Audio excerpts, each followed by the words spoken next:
Sur le Dufour 54, une des nouveautés de ce Yachting Festival, ici à Cannes, on retrouve, comme sur tous les Dufours de ces dernières années, un tiers avant très volumineux.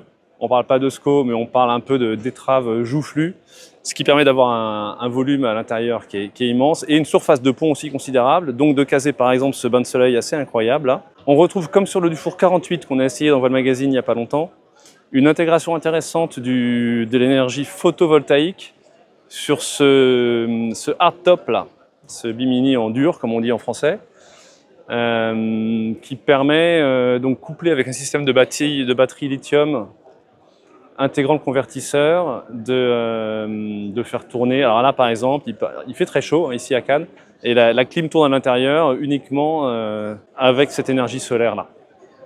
Donc l'idée est de pouvoir vivre à bord en faisant tourner un minimum le moteur, voire éventuellement pas du tout. Donc là on est à l'intérieur du Dufour 54, dans ce petit espace bureau à la fois en interaction avec le salon et bien isolé.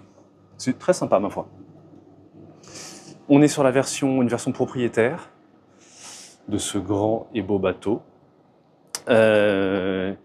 Espace cuisine là et ici apparemment bar. Ça marche jusqu'à 5 cabines, parce qu'il faut savoir que ce bateau peut aller jusqu'à 6 cabines. Et quand on est en 6 cabines, je crois qu'il y a une cabine qui vient là, et la cuisine se retrouve de ce côté-ci. Donc la suite propriétaire à l'avant, bon, c'est très classe. Hein. Là vous avez l'espace dit coiffeuse, qui peut être aussi un bureau sympa. Ça existe aussi donc en 2 cabines devant, ce qui permet, je le répète, de monter jusqu'à 6 cabines.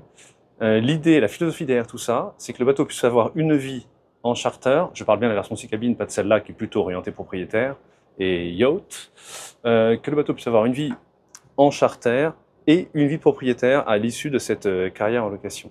Et c'est là-dessus que Dufour travaille une sorte de modularité qui permet au bateau d'avoir de vie. C'est assez intéressant. Donc sur ce bateau-là, il y a tellement d'espace que ça peut s'organiser de façon assez naturelle. Sur les plus petits modèles, le 48, le 44, il y a carrément la cloison centrale de la cabine avant qui peut se démonter pour passer justement en mode propriétaire dans un second temps, après le charter.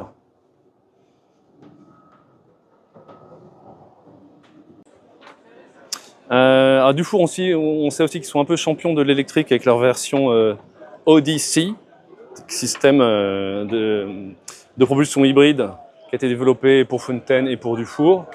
Ce bateau-là est en thermique, mais c'est quelque chose qu'ils maîtrisent effectivement assez bien. Voilà, le Dufour 54.